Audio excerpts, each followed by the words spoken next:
and clear? If yes, give me a thumbs up.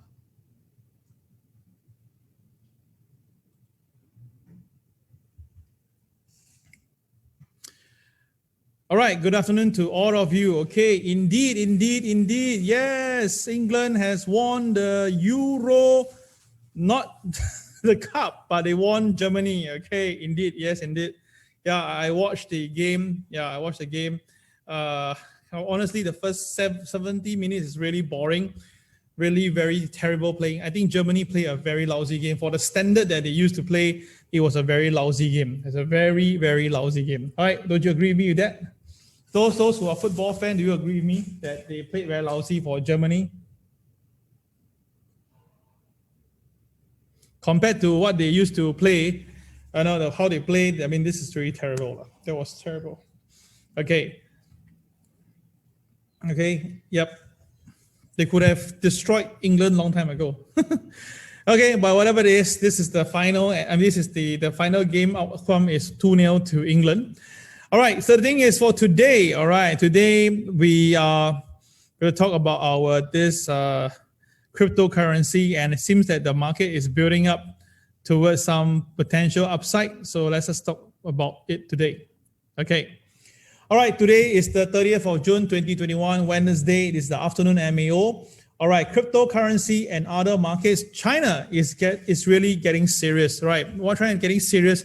We're talking about people now selling hydro power plant, all right? Because apparently now China is going for it. And obviously, if they're going to don't allow mining, then there's no reason to have the hydro power plant, right? Yes, indeed. So I'll tell you more about this in the later part. But let's us do this disclaimer as usual. All right, my sharing should be used as a learning aid. Kindly note you must do your own risk management before entering the market. All right. End of the day is my views is just for references, okay? So please consider carefully before embarking into this journey and make sure that you know your current financial status, okay? All right, so if you accepted your above and you have identified me, all right? Afternoon to you, Gary. Afternoon to you. All right, now Huobi also say no. Apparently, cryptocurrency exchange Huobi halt derivatives trading in China as Beijing turns up heat. All right, so this is something you must understand. Huobi has added China and UK to its list of prohibited jurisdiction to trade derivatives. Okay, so which means that right now Huobi, this exchange doesn't allow derivatives trading.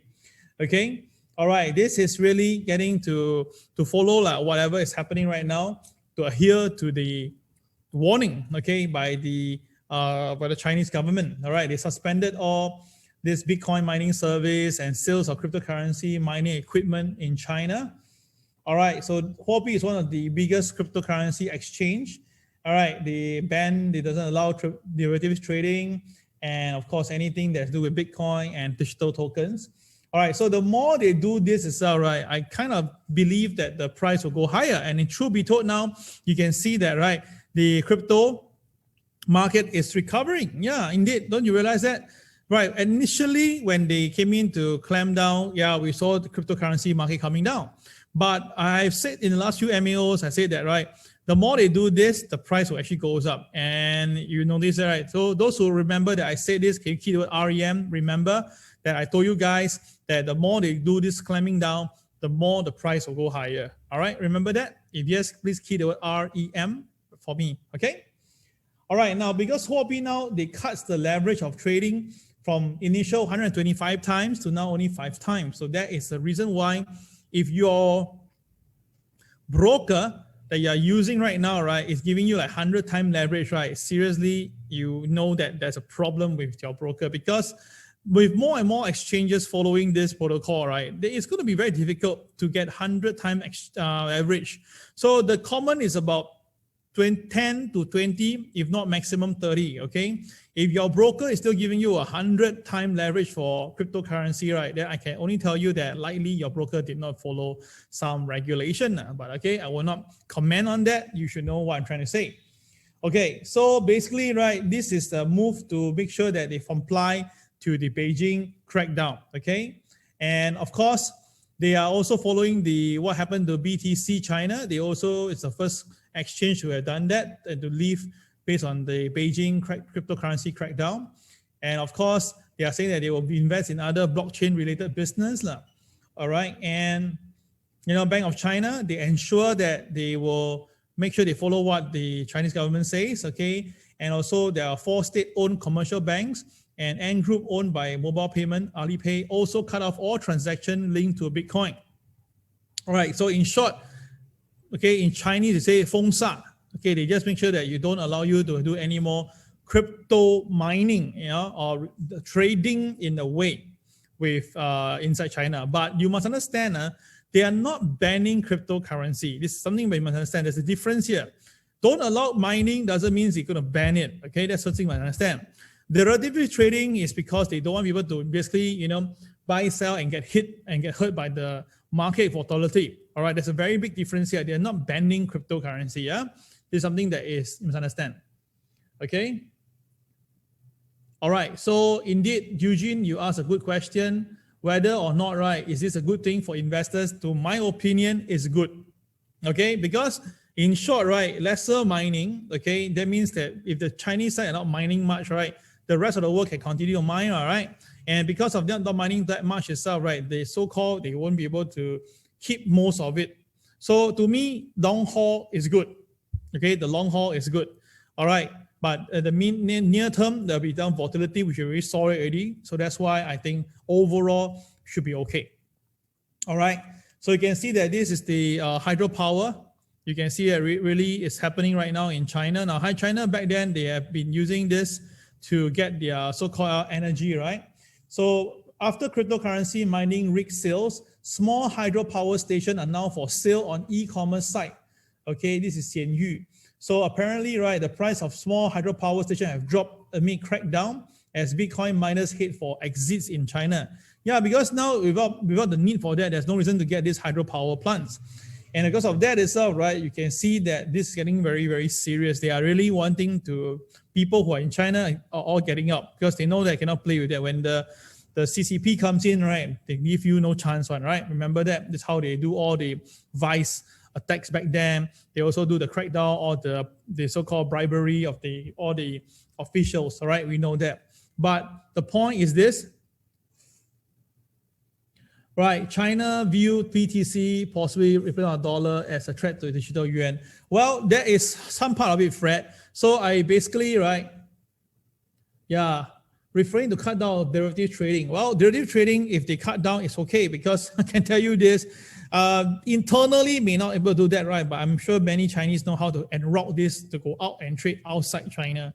And I think that is what's happening right now. So again, I say it is still going to be positive for the market because when you have too many people get involved, right, it's easily, have it for this volatility. But once, right, it have cut down, right, it will give more stability. When too many people involved in a game, right, it basically creates volatility. But when lesser people involved, right, it becomes stability. So you can see my point here. Volume may decrease temporarily, but eventually it will still be taken care of. That's why I say that overall, it's actually positive for the entire cryptocurrency space. Okay, that is my view lah. But of course, different people got different view. So what I did is that I made a very nice video. This video can actually explain to you a little bit more of why China is doing all this, and it was explained properly to you, right? China doesn't ban crypto; it just at certain area, which is the mining part. Okay, let me share this video with you. Okay, turn on your volume if you need to do that. Okay, to hear it loud. It's a 6-minute video, by the way. China has a long and fraught relationship with cryptocurrencies. While it's illegal to trade cryptocurrencies in the country, about 70% of the world's Bitcoin mining is done in China. Despite being an unofficial leader in the volatile space, Beijing has long worried about the potential for cryptocurrency to disrupt its economy. So, is cryptocurrency too risky for China?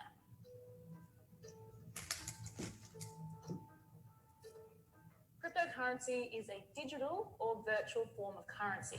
Unlike physical money, it's decentralized, meaning it's not tied to one country and doesn't fall under any central authority. That means people across the globe can trade cryptocurrencies and cut out the middleman, like banks. Bitcoin was the first and most popular cryptocurrency, but there are others in the market such as Ethereum and Dogecoin. While this all sounds appealing, there is a catch. The cryptocurrency market is risky because it's extremely volatile. You just have to look at the price of Bitcoin. When Bitcoin started trading in 2010, it was only 8 US cents per coin.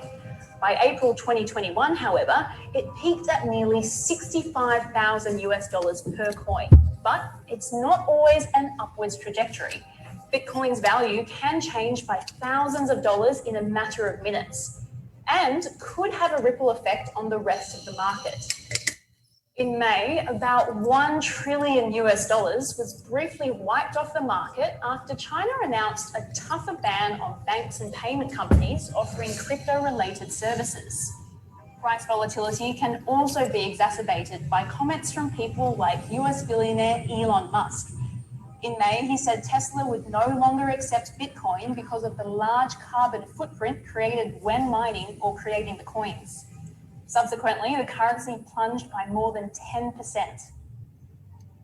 The vol of the cryptocurrency market has been very, very high, and that is also one of the reasons why the regulators and authorities, they don't usually regard cryptocurrency as a legitimate form of payment because the price is not stable.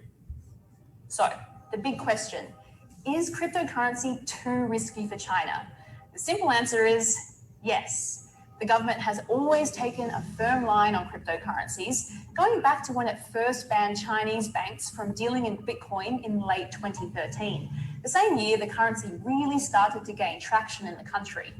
Over the years, China has rolled out a number of bans or warnings because of concerns around financial risk, money laundering, and energy use. China, obviously, as we all know, that the regulatory philosophy is to emphasize on control, and if the government can retain the control of monetary policy, that can also curb or mitigate any financial risk in the economy.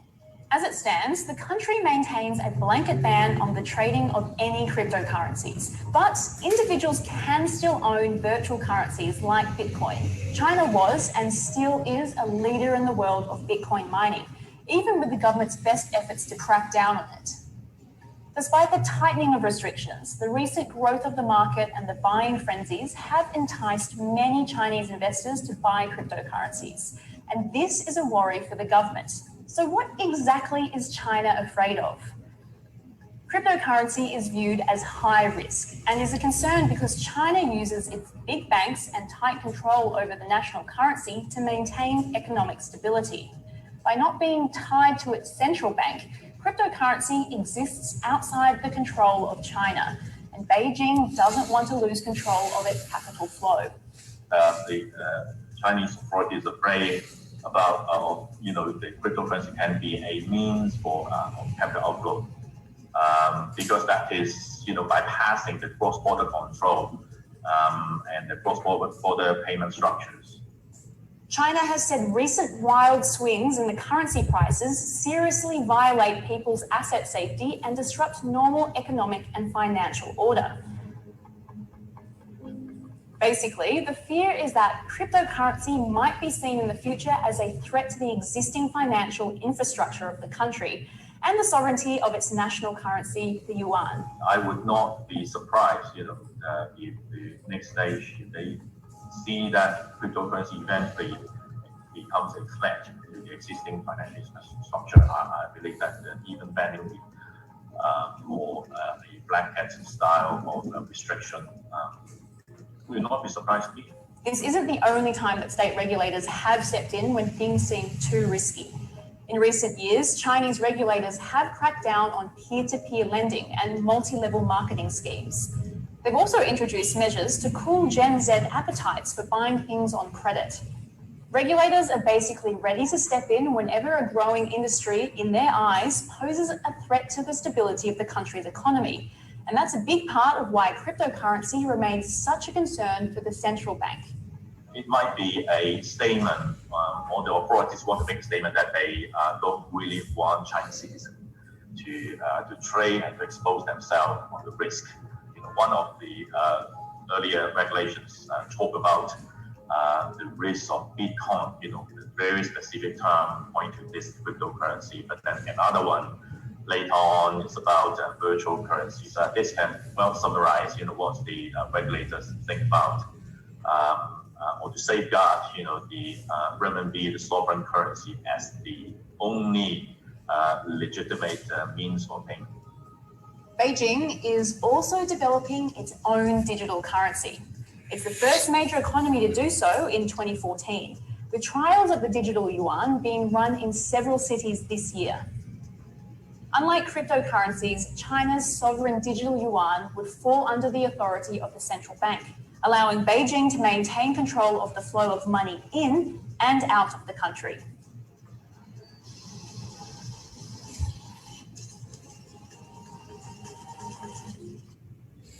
Okay, so you heard it yourself. This is a very good video. It covers a lot of things about the take of the Chinese government over the cryptocurrency space. All right. So in short, you can still own Bitcoin. All right. You can still have it. It's not a ban that you're not allowed to have it, at least for now. All right. And of course, it's just only to make sure that the mining's really technically stopped. But you must understand that 60 to 70% of the world mining is done in China. And even with this crackdown now, right, it's like going to reduce at 10 to 20%. So the remaining 50%, right, is actually still ongoing. So that is the point that I just say that it does reduce, but it's not going to stop. So, and again, we are the next halving is 2024, and the remaining 3 million Bitcoin that's available. Seriously, in my opinion, it doesn't really change much because most of it is already in circulation or already being kept by some big whales. Okay, so overall, I will say this. Okay, now whether is it the digital yuan that will be affected or stuff, you must understand digital yuan and cryptocurrency is totally different thing altogether. It's different thing, all right? So it's not related in a way. It's just that, of course, people doesn't want the Bitcoin to be used for capital outflow. Meaning is that because if you're in China, you can't take money out, right? The renminbi is very hard to be taken out. Okay, so what people do is that if you want to take money out from China after they got it from different sources, different devices, then the best way to take it out is through Bitcoin. So they doesn't want that to really happen, and that is why they need the control. The Chinese government need the control. When they control the people, the only way to control people is always through money. Okay, that's the best way to control people. All right, so that is what I have for you for today in terms of the cryptocurrency news. Well, main thing is this. This is what I forecast back in May the 15th. And I do expect that there should be small correction to happen in the crypto space. Then I say that by July, we should see some temporary recovery. And by August, there should be upside. So whatever it seems to be all happening. Let us hope for the best. But just let you know that come to August, mid of August, be very careful because we do have this thing called the Jackson Hole. That's for the financial market. And we are expecting the Federal Reserve and the central banks around the world will give some take on their view on the market. And definitely any form of tapering is not going to be healthy for any asset class, especially speculative assets like crypto. So I do suspect that coming September is all right. There could be some selling in crypto space. So if you're looking at the buy now, probably now is a good time to look at some small volume of buying, small little bit, and then you just hold it up. But once it go nearer to the upside, right, try not to chase it. That's my personal view. And with coming to August period, if there shows signs of peaking, you just go slow, okay? And of course, it's September, which is usually a month that's not very good for the financial market. And also the possible leading to it, it could be the Jackson Hole meeting outcome. So all this doesn't look well. So if you're talking about long term to buy and keep, then no problem. This one you can just ignore. But if you are a trader or you are opportunistic trader or investor, you may want to take note of this month here. Of course, all these are all based on seasonal forecasts. All right, past performances cannot be used to predict future. So please understand this. All right, reserve. Okay, thank you very much. All right, so with that, right, let's just take a look at how our trading recently. Let me just show to you. All right, now this is what happened yesterday on crypto space. Yesterday, Bitcoin was doing well. Now, initially, our first trade, we didn't do well. We got hit. But after that, the subsequent, the second, third, fourth trade, we all did pretty okay. So same thing, the strategy is always the same for us. We will just basically look at the market. Okay, look at the indicator from this blue turn to green in color, KCX. Then if you look up, if the bars are red, we do not enter. Wait until it turns yellow, that is where we enter into the market, okay? And so what happened? Obviously, the market did go up. So when it's 2 ticks or 3 ticks, meaning like it's minimally giving you $500 to $800 value increment, okay? So that was what happened yesterday. And of course, we traded very small with a small account. And this is what happened yesterday. Let's take a look. All right, this is very, very small trading, just very small. This is, you can see that. This is just very light trading to show it to you. It can be done. Of course, if you move by 1 decimal point, that's what our money you can make. All right, this is how it goes. Now, this is the Ethereum. Now, Ethereum also did pretty okay. First trade also lost money. The subsequent second, third, fourth trade also do well. Same thing. Once the indicator blue turns to green, look up, look out for color change from red to yellow, you enter for buy. And that's what happened for us with Ethereum. Yesterday, total 5 trades, 4 wins. Not bad, right? That is how we can achieve our percentage, all right? Okay, so if you are able, if you are a TWB student, you can actually be able to, you will be able to see this type of calls like this. Like just now, we have a call. We gave a call. We tell you, okay, where to long, what is the reason to long, what price to enter, stop loss, and then of course we give you the TP level, or the TP level is given to you, all right? So this is how we do this in our TW community. If you are crypto fans and you want to have such a call like this in this way, and you want to learn from it, then of course you can contact us, okay? All right. All right, so let's just take a look at the crypto market right now to get a better feel. Now, this is what happened earlier. This is where we give a call on a buy. Currently, crypto is trading slightly. Now, for us, recently we have basically get ourselves to trade with care. So what happened is that we only trade when the market trigger at the KTR -3. That means that using a standard deviation formula, we want the market to go down. Then after that, hit a certain figure before we call for buy. Now that is only if the market is below opening price. Now if the market is above opening price, then we know in general the market is safe. Like yesterday, we will just keep on buying. So there's a two-way of it. If the market trades below OP, we will usually look at KTR -3 range before we enter the buy. So that is something to share with all of you regarding how we trade in the market to make sure we are protected, because recently the volatility is quite a tough one.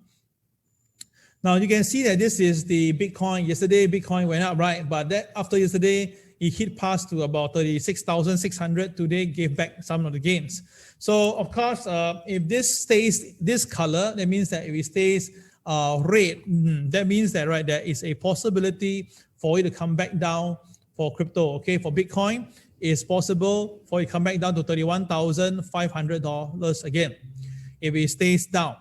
Only when this Bitcoin stays above 35,500. Okay, only if Bitcoin can stay above 35,500, then it may be able to go higher, and that is about 37 to 38,000. Okay, that is how I'm seeing for my Bitcoin. So which means that it has to stay above 35,500 to see 38,000. But the ultimate resistance at the moment now is still at this point here. The ultimate resistance is still at 43,000. All right, as long as the Bitcoin doesn't stay above 43,300, right, that is still going to be on the downward side at the moment. Okay, so I give you 3 figures. Watch out for 35,500 has to stay. Now it's trading below 35,500, so that's why there's some selling pressure. Only when it stays above 35,500, then the next target is 38,000. Now, if 38,000 clears, then the last hurdle will be 43,300. Okay. Now, at the moment, we do see the whales are buying, and the blue bars indicates that right, the selling has already reduced. So that is a good part of it. That means that the current market now, the sentiment is more towards buying, but the price is not able to kickstart yet. So we need to give some time for the market to get over it. Okay.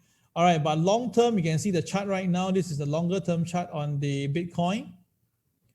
Okay, you can see that Bitcoin. Oops, sorry. Okay, so Bitcoin now, definitely there's a very strong base around this area. You can take a look, right? This is the area that we mentioned, that is about 29,200 level. That was the last time we went low. And the last time we saw this was back in early this year in January. So at the moment now, we need for it to go past, All right, this neckline first. This neckline is the one I just showed you, 43,200 level. This is a very, very crucial mark. But once it crosses it, right, then of course, I believe Bitcoin is going to go back up again to about 60,000 again. All right, so that's why for traders, now could be a good time to look for entry, maybe another round of pullback, and then slowly add a position. Or you can wait until September, then when coast is all clear, then you can enter again. But of course, I don't know that time, how high would that be? Okay, so that is Bitcoin for you. How about Ethereum? Let's take a look at Ethereum. Now, Ethereum is basically following a little bit like how Bitcoin is moving. Ethereum also has its own important support level. You can see from the chart right now is somewhere here. Now, every time when the chart comes to this area here, we do see some form of support. That is about, let me take the confirm look. That level is 1700. Yeah, 1700. This level, whenever the Ethereum comes down to this point, right, usually Ethereum will hang tough on it. Now, at the moment, at the moment now, the boys are buying. The blue bars have reduced, so all pretty bullish for time being, right? So for Ethereum, now there are a few resistance levels to watch out for, and that's about 2300 level. So which means that if Ethereum can cross 2300, the next level that it must break will be 2750. Only when 2750 breaks and stay above, then we can see Ethereum going back to about 4,000 again. Now, between all Bitcoin and Ethereum, right, I still believe that Ethereum is a better bet compared to this Bitcoin. So I will still say that anytime if Ethereum pulls down, it will be a lovely level to watch out to buy, okay, around there. Okay, so that is our Ethereum right now, okay. All right, then of course, we're talking about the conventional chart. Ethereum have now get itself supported above the MA11 mark, okay, but they is still below the MA70 mark. So that's why that is still downer. Then for Bitcoin, you can see that yesterday and the day before just happened to stay above the MA11, but today seemingly giving back again. So because it's still below the MA200, the market is still in a jittery mode. So all I can say is this, my friends, I suspect that there could be another wave of selling first, another wave of coming down, then maybe we should see some bottoming out soon. So I'm going to just draw it for you for your reference to see, let you understand my personal take, is that I suspect that there'll be another draft right down somewhere around here. That'll be about 31,500 range. Okay, once it's able to stay supported, then maybe we can see going trying to test again.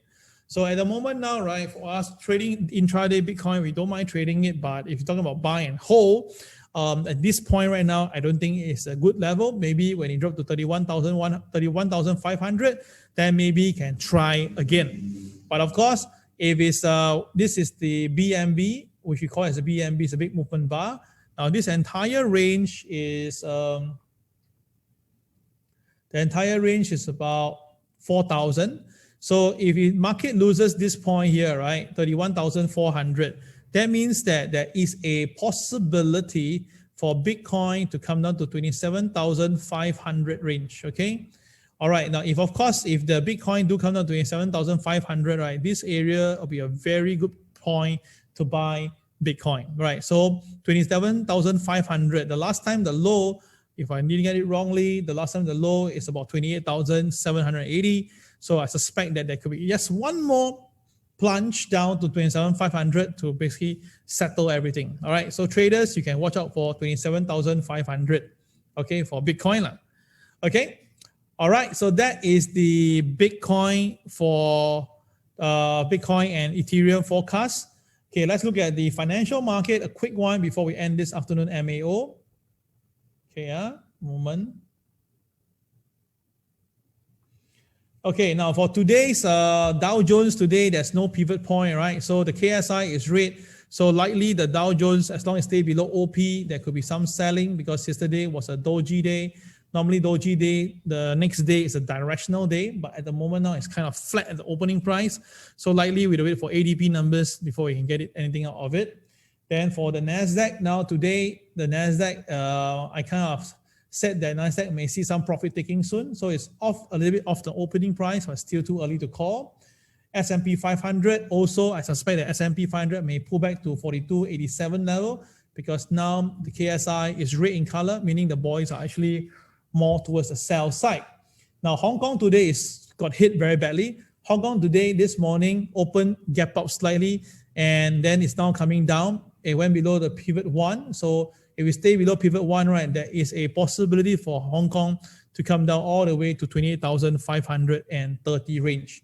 Now, the thing is this, you can see from China A50 this morning until now, it tried to stay above the MLP, but it failed and now closed near to the, now it's about to close soon, near to the opening price of today. So that is actually kind of flat. But for Hong Kong to behave something like this, right, this seems that there is some selling in the market. And normally when Hong Kong starts to sell before the US market, I don't really like it, okay? So that's what's happening. Now, DAX is just about, has an open, okay, DAX. And DAX now has a trade opening lower, and the KSI is red, so that means that DAX could be pulling back down later today. All right, and the last part is gold prices. Now, gold overall is still kind of down. The boys are still selling. The blue bars is still fully extended down. So gold could be going down, and the next level for gold can be all the way to 1740 level. Now it's 1758, right? So there is a possibility for gold to trade down to 1740. And of course, that is only for gold. And how about silver? Now silver also looks doomed to go down lower today. We're looking at silver to hit about $25.37 based on the day chart, because the red KSI is telling you selling and the blue bars are still fully extended down. So there is a possibility for this silver to drop down to $25.37. Okay, and last but not least is the crude oil market. Crude oil now is basically hanging around at the $43 mark. All right, so we can see that there's a BNB over here. So that will be the new form resistance and support. Now this range for this BNB is approximately about $1.80. So which means that upside could be as high as about 75, 76 level. The downside could be around 71. All right, 71 level will be a good level to watch out for, because there's a TSCB there at 71.43 cents. Okay. All right, so that will be all for today's MAO. All right, if you're interested to join us, just PM us through Facebook. We will contact you shortly. All right, so remember this for cryptocurrency. Overall, I see the overall cryptocurrency is doing a pretty decent job. You just have to probably try buy it cheap when the price comes in. Okay, all right, that'll be all for today. Thank you very much. Now, tomorrow we may not have the afternoon MAO. I'll keep you guys informed again through this Facebook page. Okay, take care. Thank you for turning on. Bye-bye.